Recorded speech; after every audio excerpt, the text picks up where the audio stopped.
going on, guys? Welcome back to the YouTube channel. Here we are with another deep dive into fitness. So I spoke about this on my Instagram and the fit tips I released there. Just talking about how do you program basically like a workout for the week or the month. How do you even know where to start with workouts? There's so much information out there. It gets really confusing, and a lot of it, you know, scientific articles say blah, blah, blah, but then this article says the opposite of that thing. Who do you listen to? Just buff people on Instagram who are probably photoshopping their muscles to make them look more in shape than they are and using professional lighting?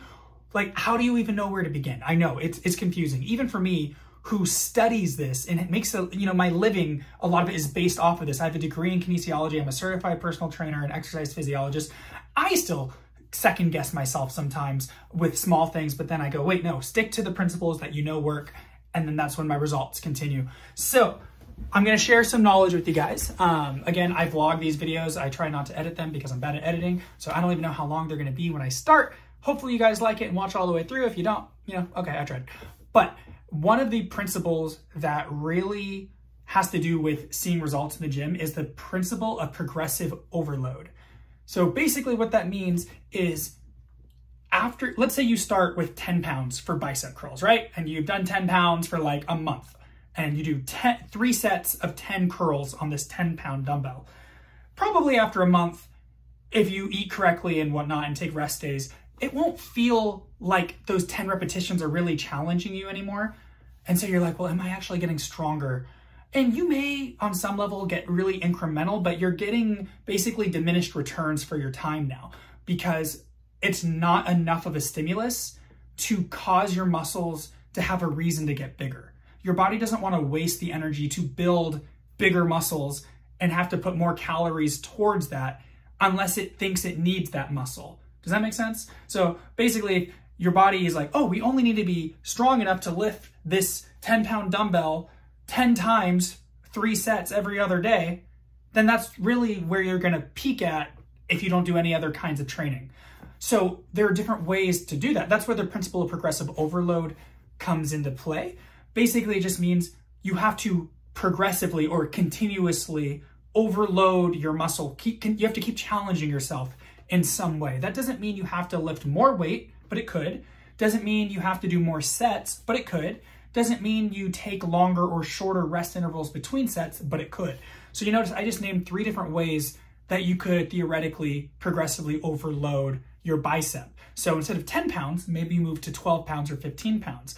Maybe instead of 10 reps, you do 12 reps. Maybe you actually go to 20 pounds, but you only curl it 5 times in a set instead of 10 because that challenges you in a different way. Or maybe instead of taking 5 minutes off between each set, you take 2 minutes off. So you have less rest, so your body has to be even more prepared.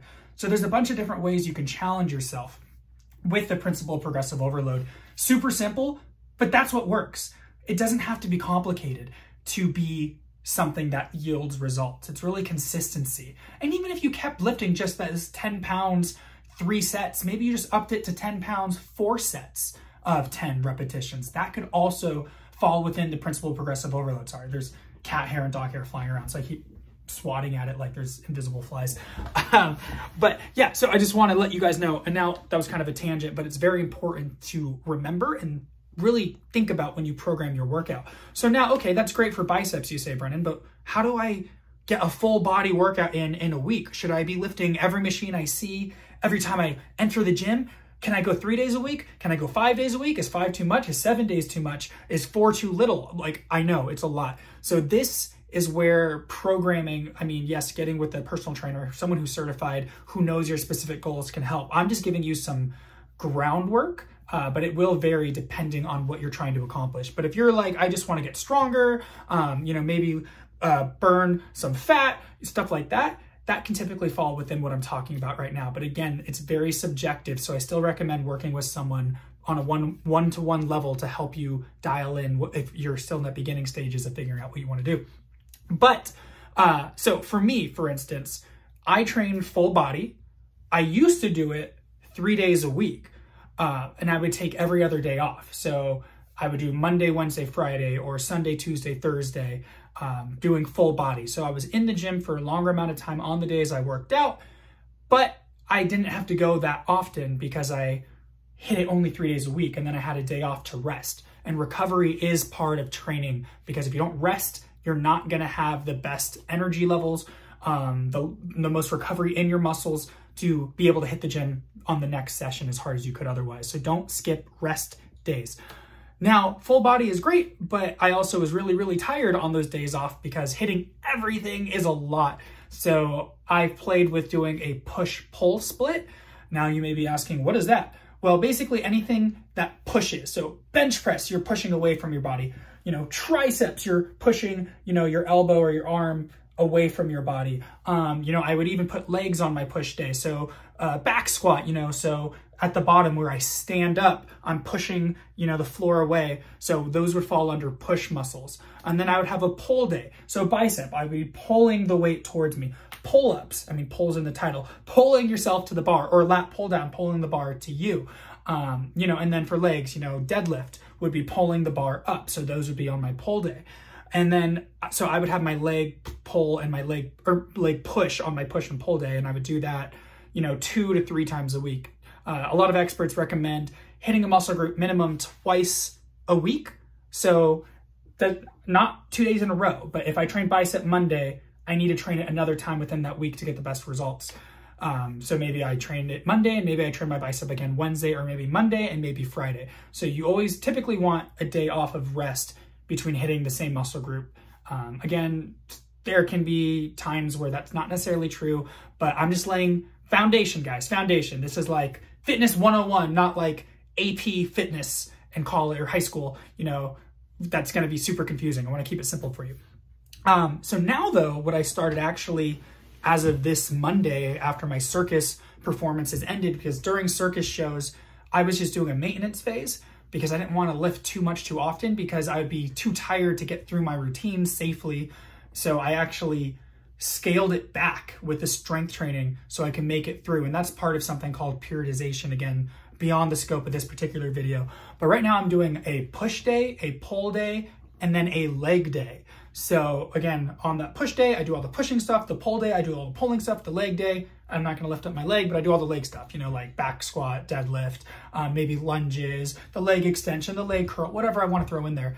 And I don't have to do every machine in the gym to accomplish those things, but I can dive even deeper into the push-pull leg split, because you're like, okay, well, how much do I lift on those days? Do I do them just once a week? No, like I mentioned, twice a week per muscle group is ideal. So if you don't have time to go to the gym 6 days a week, push-pull leg split may not be the best thing for you, because that kind of requires you to be there 6 days a week. Now, each session can be shorter because you're doing a smaller portion of muscles within that workout, but it still requires 6 trips to wherever you train. Now, that's why full body works great for some people who only have 3 days to get away to the gym, but you've got to push a little harder typically on those 3 days. Push-pull also works because then you can go, you know, push day, pull day, push day, pull day, push day, pull day, and then, you know, that's 6 days, or you could just do push day, pull day, push day, pull day, and those are 4 days at the gym, and you hit those muscles twice a week, like I mentioned, so the 2 minimum to get, you know, results on a timely manner. Now, the more of a beginner you are, the more results you'll get, even from just barely doing anything. You could go to the gym like once or twice a week and probably start seeing results if you do that consistently. But once you get more advanced and closer to your ceiling or your upper limit, you have to really dial in, and that's where all the little differences come into play and make a big difference. You know, so for me, putting the extra 5 pounds on or not will be the difference potentially of getting a little bit bigger in my arms or not, because I'm already at such a high level of my own physicality, because I've been doing it literally since like 8th grade. I've been working out. So I got to really dial in and really, like, is my protein on point? Are my hours of sleep on point? Am I hydrated? All those things. But if you're a beginner, small changes will still yield big results if you do them consistently, because there are so many changes that can be made. You know, cutting out soda permanently, or, you know, 1 cup a day instead of 5 or whatever, will make a big result in your frame if you do it consistently for several months. So again, guys, there are multiple ways to program hitting all the muscle groups, but I would recommend at least twice a week per muscle group. Try to get at least 1 day off between, they say like 48 hours between. So if you work out Monday at 8 a.m. and then you work out again Wednesday at 8 a.m., you know, you got 24 to 48 hours, whatever in between, or a full day really. between sessions for that muscle group. I also do something where with my push-pull leg day, one day for each of those is my heavy day, which doesn't necessarily mean lifting heavy, but I push myself. It's a higher intensity. So maybe push day on Sunday is really heavy, and then pull day on Monday is lighter weight because I'm still tired, even nervous system neurologically from Sunday, which is another thing. And then Tuesday, I lift heavy for legs. And then, you know, the next day will be a light day, then a heavy day, light day, heavy day. And then Saturday, I just take off fully, or you could take off Sunday or whatever day, as long as you have like a day. And even on that day off, that doesn't mean I just sit on the couch and do nothing. It's my active recovery day. So I rest, but I can still go on walks. I may take a really, really light yoga class or go rock climb recreationally. Yeah, but this video is getting really long, so I don't want to make you guys sit here and listen to all of it unless you really like it. That's awesome. But I will catch you guys in the next fitness video. Like, comment, subscribe.